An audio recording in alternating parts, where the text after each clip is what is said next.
Our On the Other Hand interview today includes this comment by our guest. Folks are, number one, becoming very disillusioned with the established parties. I think that there is a general feeling that neither party that they subscribe to is really listening or responding to them. For more on this, stay tuned. This is On the Other Hand, a podcast sponsored by Braver Angels Arkansas, where hope and common ground meet. Each episode features community leaders from Arkansas and beyond, sharing stories and insights on how we can strengthen our relationships and our communities together, and in doing so, discover what's possible. Hello, and welcome to On the Other Hand. I'm your host, Glenn White. I'm here with my co-host, April Chatham Carpenter. On our podcast, we interview community leaders in Arkansas and beyond who are working towards solutions across political or other divides, or who in other ways try to make things better for our communities. So, April, tell us who we have today. Well, Glenn, I'm excited to have two guests on today, Janie Ginocchio and Scott Perkins, and they're going to tell us about their accountability journalism project called Tracking Arkansas. I think it might surprise some of our listeners to see what their work draws attention to because of its strong research on the topics they cover. Scott and Janie co-founded Tracking Arkansas as a simple legislative bill tracker, but it's grown now into one of the most consequential accountability outlets that we have in the state, and people can follow it actually if they want to do that. In just over a year of publication, Tracking Arkansas has filed formal ethics complaints against multiple people holding public office, which we'll hear about today. I know it doesn't make those folks comfortable, but it does help the voters and the everyday citizens know a little bit more about what's going on. Janie describes their mission as to equip Arkansans with the tools to understand how and why legislation is developed and how to act on that information. So let me introduce both of them individually. First of all, Glenn, Janie, we'll start with her first. She earned a Master's of Public Administration degree with an emphasis on policy analysis from UA Little Rock. Go Trojans. Janie is an award-winning investigative journalist also. She won the 2011 Arkansas Press Association I.F. Stone Award for investigative journalism, and she spent years reporting for the Arkansas Times, the Courier in Russellville, and the Paragould Daily Press.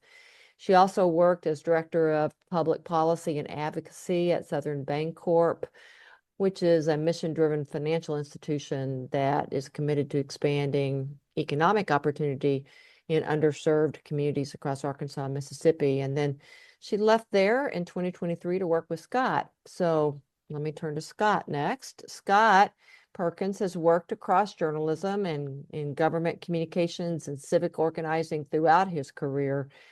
And he's been the editor at the Stuttgart Daily Leader, the Courier in Russellville, and he was named publisher of the Paragould Daily Press in 2008, where he actually later hired Janie as a reporter in Russellville.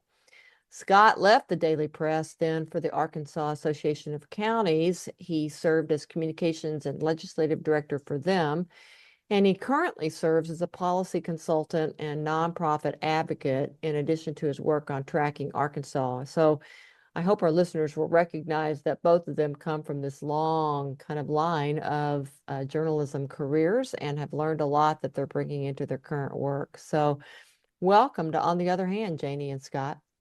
Thanks for having us. Yeah, we're pleased to be here. Thank you for the wonderful bios. You're certainly welcome. We're glad you're here, both of you. Let's start with this. We had a pretty extensive bio for you. Is there anything else you want to add? Maybe it's about your lives today, how you spend your time, what really matters to you, whatever. Well, I did fail to mention I've launched an acting career in the last year in my bio that we didn't get in there, but yeah, I've actually I've appeared in 2 feature films that were filmed in Arkansas, and I was the lead mobster villain role in Trace Atkins' "What Color Is Your Wild," released last March. I know our listeners can't see you, but I'm just trying to imagine you in that role as we're on this Zoom call. I can see Scott. it. I can see it. Yeah. It was a blast. I actually broke my foot the night before. Janie can testify to be my witness here, but we broke my foot the night before in the producer's home, and so got through a 12-hour shoot the next day in Nashville with a broke foot in my Wow. in my cubby. So Wow. it was a heck of an experience. It's been a really fun thing to do. Janie? So I guess I just have an addiction to Chinese costume dramas on TikTok. And so that's how I kind of escape the world, is to uh, watch royal plots and assassinations. Chinese costume dramas? I don't even know what that is. I've never heard of it. So basically, it's Downton Abbey, but it's set in historical China. So different Oh. costumes, but same intrigue. You guys have some interesting backgrounds in your personal life. How about that? Okay, well, I tell you what, let's get serious then. And not that that other part isn't serious and necessary, but tell us how and why Tracking Arkansas came to be, and about the moment you both decided we got to do this. Well, I guess it started back in 2023 in the 2023 legislative session, and Scott had just been hired by the Women's Foundation to oppose SB 71, which was an anti-affirmative action bill. And we saw several things happen with policymakers and behind the scenes maneuvering that we immediately knew, hey, this is raising red flags for us. And then there were special sessions that year also to dismantle FOIA. Fortunately, the majority of those attempts were beaten back, but we saw that there was a very different political environment shaping up. And so we decided to watch and see until about 2025, when we launched our bill tracker for the 2025 session. We wanted the public to have a free resource to track and monitor legislative bills. And we were adding public policy analysis to that to help people understand what the bills meant. And from there, we knew we needed to expand into a blog after the session to continue that work and the explanation. And from there, it grew naturally into our investigative work. And that's where we are today. Okay, so given that evolution to what you're doing now, the investigative work, how would you describe your mission? You want to take that one, Scott? Sure. Yeah, I think we our mission is to redefine political engagement, and then just through storytelling of policy news in a different manner, more behind the scenes, and what it goes deeper than the segment, the talking heads and the sound bite. We are deep dive document related investigative research is really how we approach our content. And I think that we feel that there was a lot of gap between the public's awareness and what was really going on. Okay. Who do you target for reading your Tracking Arkansas? Well, we have a pretty wide spectrum of readers, everyone from legislators and lobbyists and attorneys to everyday citizens in Lone Oak and Pulaski and Saline County and counties across the state. I think that what unites them all is a deep interest in what is happening in their communities and with their government and how their tax dollars are being spent. And we are helping them to some of them know that there's something going on that's not right, maybe in their community or with their policymakers, but they don't know quite how to articulate it. So we're hoping to give them the language to be able to talk about these things and help them connect the dots. And hopefully that helps more citizens get engaged, be motivated to join in the civil process, which is so important. That's something we actually have begun to emphasize in Braver Angels as well, is just the general idea of getting average people involved in whatever way they can. How have your efforts been received so far? I imagine there's a mixed bag there. What about it? There's certainly been a mixed bag depending on what the story or whom you might be asking.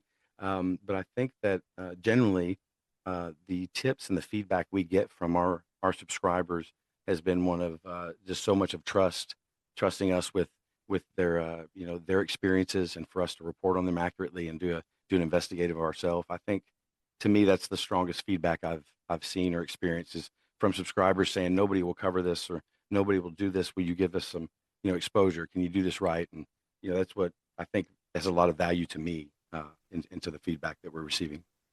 I'm sure we'll talk more about the process of kind of how a story starts from beginning to end, but you're saying a subscriber would actually let you know that there's something that they wonder about. Is or that or e- or even have a direct experience and have documentation and partial investigation already started from their experience with the state entity or what have you, and then finding a boulder or a brick wall when they try to get something done about it. I believe would be the most of them. I call them news tips, but they're news tips from our subscribers. okay?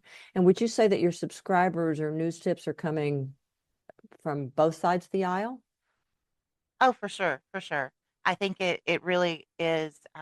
Folks are number one becoming very disillusioned with the established parties. I think that there is a general feeling among rank and file grassroots folks that neither party that they subscribe to is really listening or responding to them, and so I think they're starting to understand that they have more in common than they thought in terms of a lack of representation by their policymakers. And so we have folks from both sides that say, "Hey, this stinks. Can you take a look at it? This is what we've come up with so far." And a lot of times, it's just someone needs someone to listen to them and take them seriously. And how do you decide if you're going to take the story on? I'm assuming you get some news tips that you don't follow, probably. Yeah, it really, a lot of it is our, I guess, a gut feeling from being so long in the business and evaluating and doing so many stories. You kind of have a sense of, okay, this tracks with what I'm seeing. And a lot of times they interconnect in ways that you don't expect them to. And then a lot of times people are bringing us documentation that they have themselves. And so we can take a look at that and then see where we might be able to plug in and dig a little deeper or access resources that they may not know about or have access to. Okay, that makes sense. I want to back up to you a little bit, both of you a little bit more personally. So both of you were doing journalism and more kind of traditional journalism, and newsrooms and those kinds of things. I think about investigative reporting and the kind of thing that you're doing now that may be a little bit different. Janie, what pulled you in to doing this kind of work personally? I think it's just a calling. I don't know. One of my superpowers is that I'm incredibly nosy and I have really good pattern recognition skills, and so this just really naturally lends itself. And then I just have a strong sense of justice, and so eh, I respond negatively when I sense that there is injustice, and so there's no other way to see it. If I, if I see it, I needed to talk about it.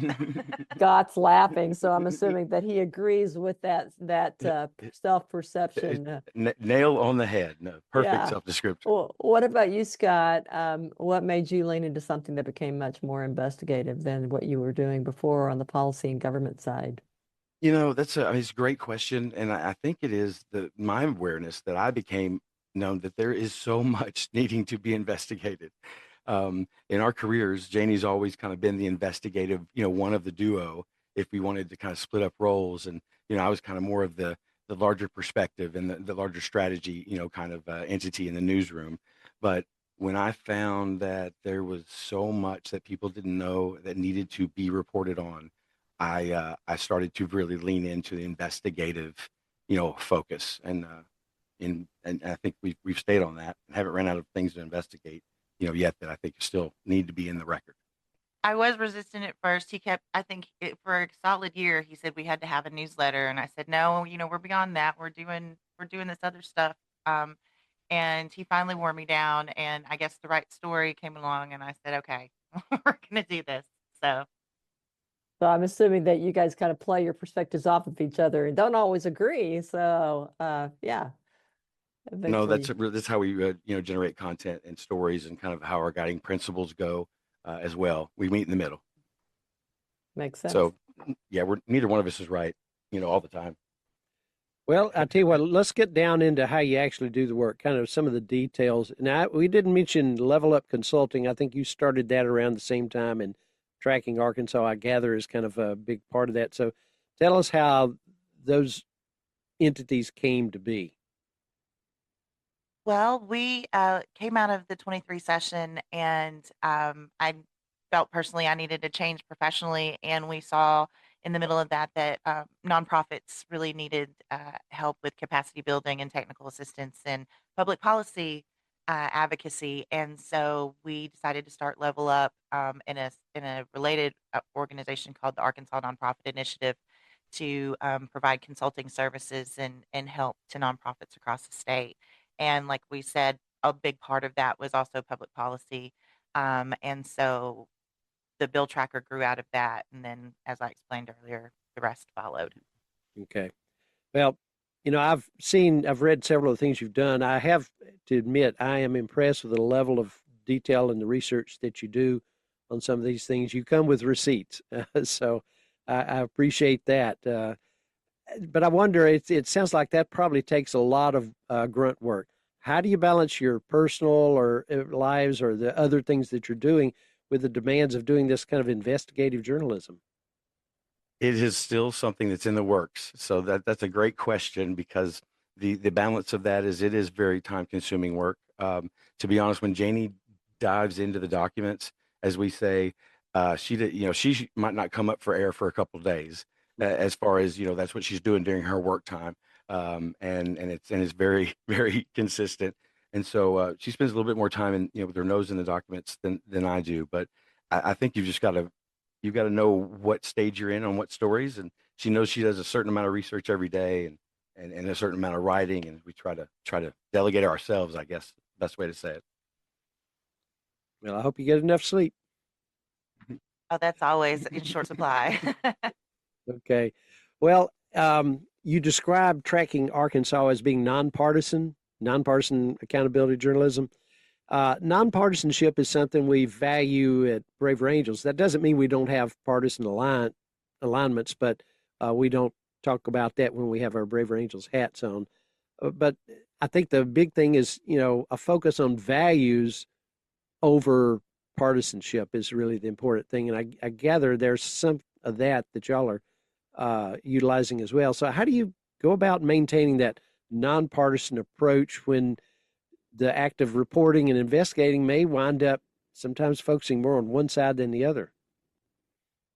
Well, and you're right, because right now, with the supermajority being held by one party, the power is concentrated in that party in terms of office holders. And so when you're investigating that, your targets are more often than not going to be Republican because that's the political reality.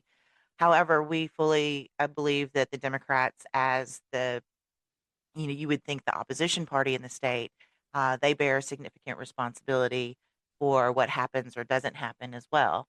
And so we try to make every effort to call out those leadership and accountability failures as we come across them. Okay. So when you're digging into something, what are the criteria that you use to decide this reaches the level of something we need to devote time and energy on and write about? Um, that's a good question. And I think it really is that we have a framework right now called the Arkansas Machine. It's an ongoing series that we're using as a framework to document how political dynasties, lobbyists, and other influencers are shaping public policy on the local and state level here in the state. And so, from that framework is where our work is guided, if that makes sense. So, if I can understand how it slots into the themes of institutional capture, regulatory capture, of lobbyist influence on and contract loops, those kinds of things. If they fit within the general themes that we're covering, or involve people that we've already reported on to show a pattern of practice, those are the things that we're looking at. Okay. To hear you talk about the Arkansas Machine, it carries, at least to me, when I hear that, possible implications of uh, bipartisan contributions. Is that the case, or is it more one side or the other?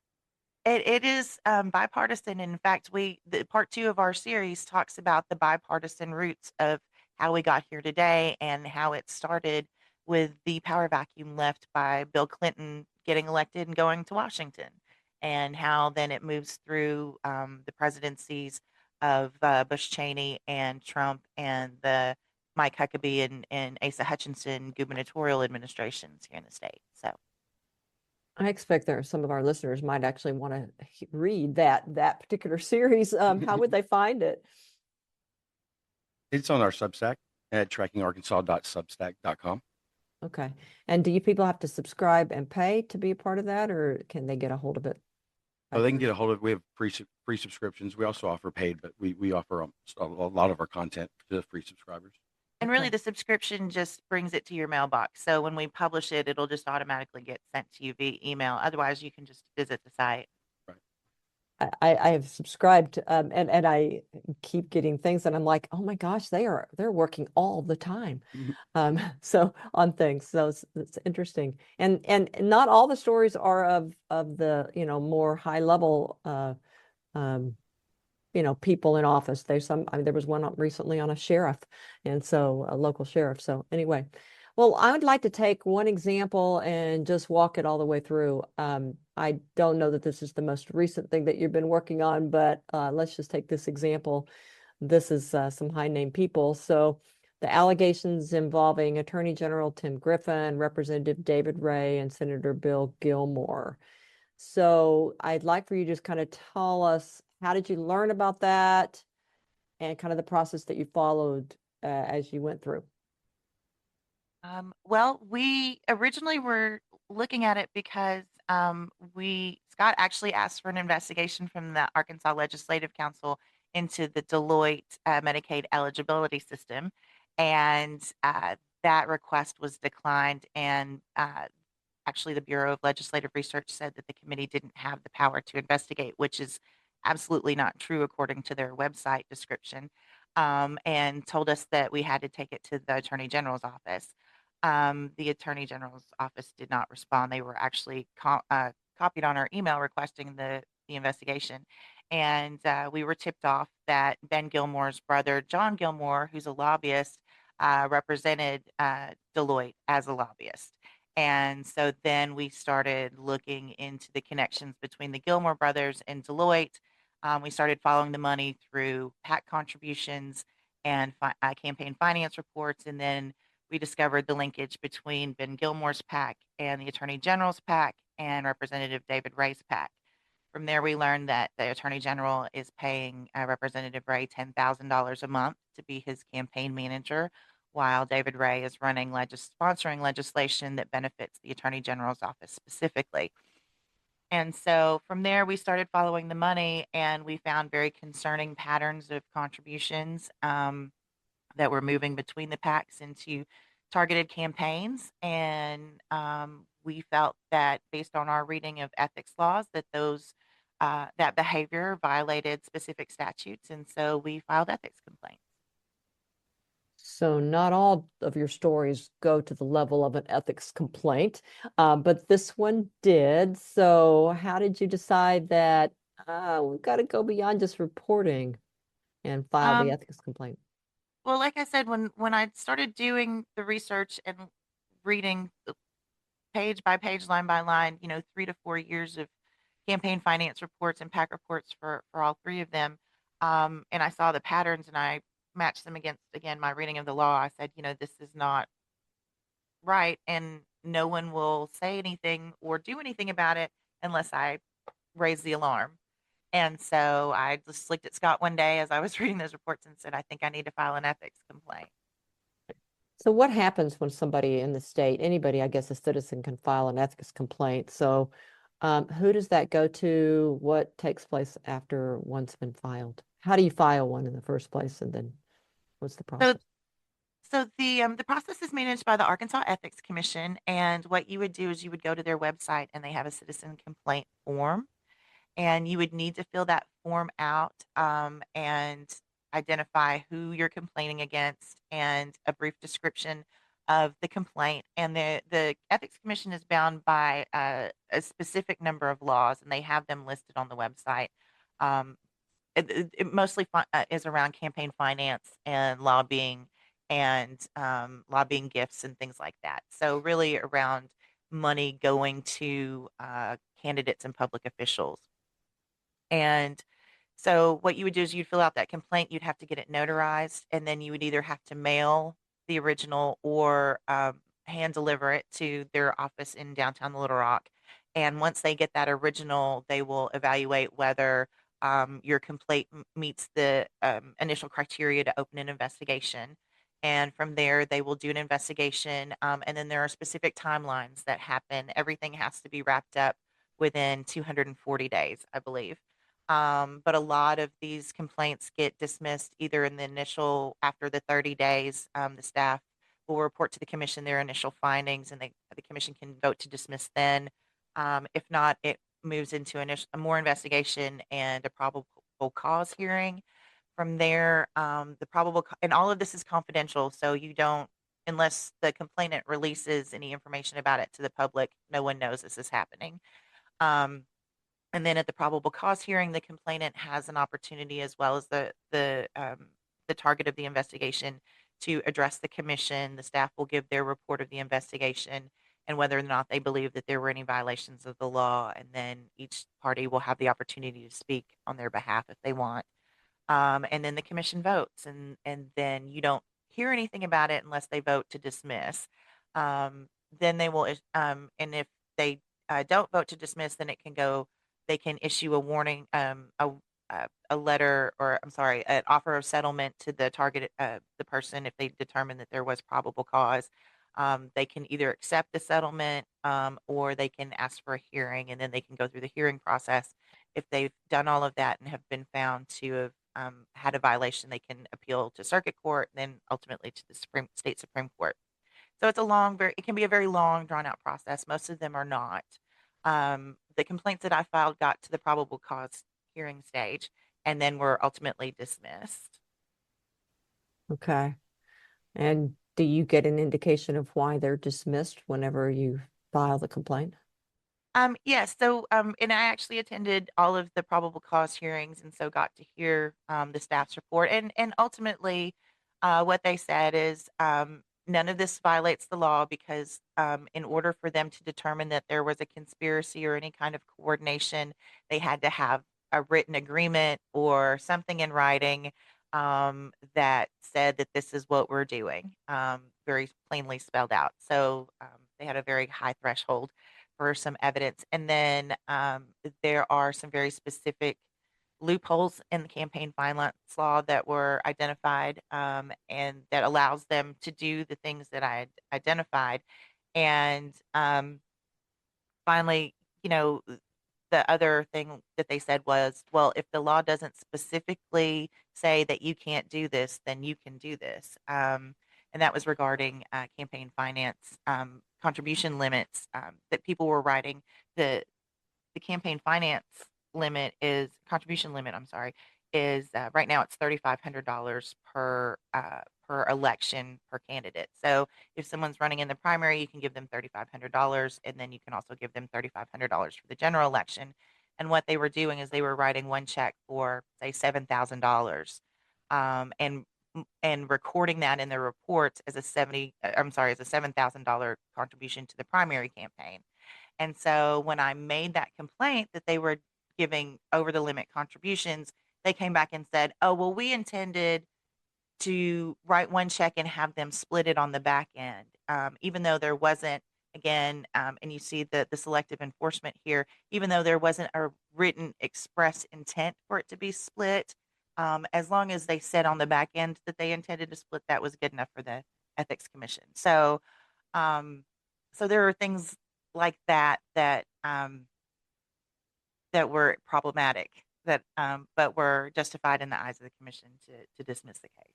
So based on your experience, would you do it again? Yes, I would. Honestly, it was not a fun process, and I heard a lot of not nice things said about me in the hearings, but it really opened my eyes, number one, to the process, so that I can let people know what that process is, because they don't know.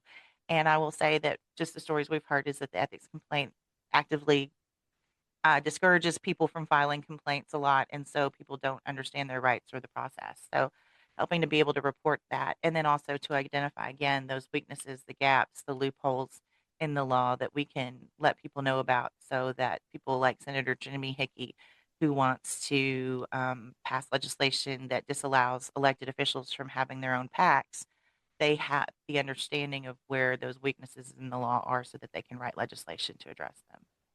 So it sounds like maybe you felt it was kind of iffy ethically, but it followed the law, so there's no basis there. Does that indicate to you there's a need for changes in the law, and that's what you're working toward?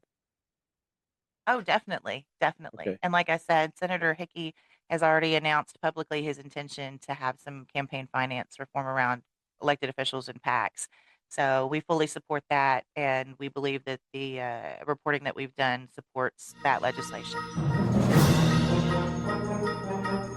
That's it for part one of our conversation with Janie Ginocchio and Scott Perkins. We'll pick things up right where we left off in our next episode, so be sure to join us for part two.